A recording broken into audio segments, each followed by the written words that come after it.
In this deeply personal and emotionally honest video, I reflect on a painful truth.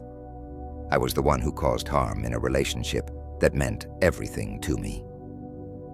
Guided by Stoic philosophy, I take responsibility, not as a way to justify my actions, but as a path to understand, to grow, and to seek healing. This is a story about self-awareness, about hurting someone you love, and about learning to rebuild from the ruins. If you've ever faced regret, if you've ever wished for one more chance, this video is for you. There's a line from Marcus Aurelius that echoes louder now than ever. If someone is able to show me that what I think or do is not right, I will happily change, for I seek the truth, by which no one was ever truly harmed. But the truth can hurt, especially when it reveals you as the one who caused pain. This is not an easy reflection to share. It's not comfortable, but it's necessary, because the person I hurt was someone I love deeply, and in trying to be right, in failing to truly listen, in reacting with pride instead of patience, I nearly lost them. Maybe I already have, and if they walk away completely, I couldn't blame them. Verbal abuse isn't always loud. It doesn't always come in the form of screaming or swearing. Sometimes it slips in quietly.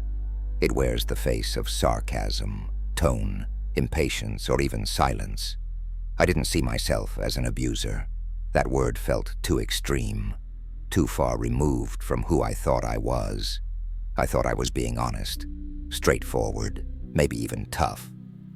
But in reality, I was being careless, and that carelessness hurt someone who only ever wanted to love me. I wasn't listening. I wasn't paying attention to how my words, or lack of them, made them feel. I was too caught up in protecting my own feelings to consider theirs. And that's when things started to fall apart. There were signs, of course. They began walking on eggshells, tiptoeing around topics, withdrawing emotionally. At the time, I chalked it up to them being distant. I even blamed them in my mind. But now, I see it. They weren't distant. They were hurt. They were still trying, still showing up. But I was making that space unsafe. I had become someone who made love feel like a battleground, and I didn't even notice. There's a particular kind of pain that comes with the realization that you've hurt the one person who stood by you. They didn't look at me with hatred or rage. No, they looked at me with sadness, a quiet kind of sorrow, the kind that says, I still care, but I can't keep doing this. That look broke something in me, not because they were walking away, but because I finally understood what I had done. The Stoics say that philosophy isn't about talking, it's about living. Practicing, examining ourselves with honesty and discipline. For the first time, I looked at myself clearly, not through my own justifications, but through the pain reflected back to me by someone I love. Seneca once wrote, "A guilty person sometimes has the luck to escape detection, but never to feel secure." That was me. I hadn't noticed the damage I'd caused, but I felt it. I lived in the discomfort of unspoken tension, of a love that was still present, but fading. Not because they stopped loving me, but because I stopped making them feel loved. I needed to take responsibility, not to beat myself up, but to take control of who I was becoming. Epictetus said, "It's not what happens to you, but how you react to it that matters." And I had been reacting poorly, not just to them, but to life, to stress, to my own insecurities. My words weren't rooted in calm or in virtue. They were rooted in fear, in ego, in a need to win instead of a need to understand. I thought being stoic meant suppressing emotion. But true stoicism is about transforming emotion, not ignoring it, but channeling it wisely. With reason, with love. I started reflecting daily. I watched how I spoke. I sat in the discomfort of what I'd done, without running from it. I remembered a moment not long ago, reading back through a journal, a list of things I wanted to achieve, things I wanted to build, and below each one, a sentence full of doubt.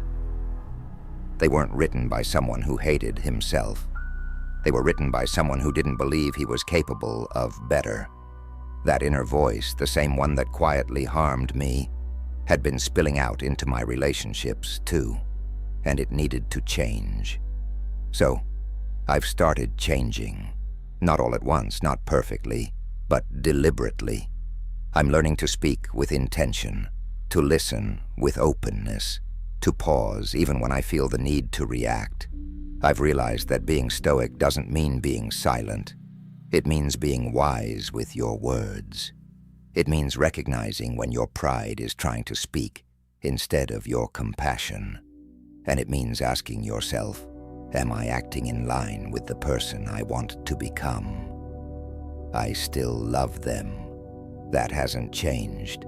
In fact, I love them more now than ever, because I finally understand what love really demands. It demands care, presence, self-awareness, and if they come back, I will do everything in my power to show up differently, consistently, not with grand gestures, but with better habits, with discipline, with kindness. And if they don't come back, I'll still become the person I should have been for them, because that's the path forward. Not regret, not self-loathing, but transformation. The Stoics teach that we are not chained to our past unless we refuse to grow from it. So this is my turning point, not just for them, but for me. I want to be a safe place, a calm presence, someone who doesn't just study Stoicism, but lives it quietly, authentically, daily. If you've ever found yourself in this position, if you've ever hurt someone you love and wished you could go back, know that you're not alone.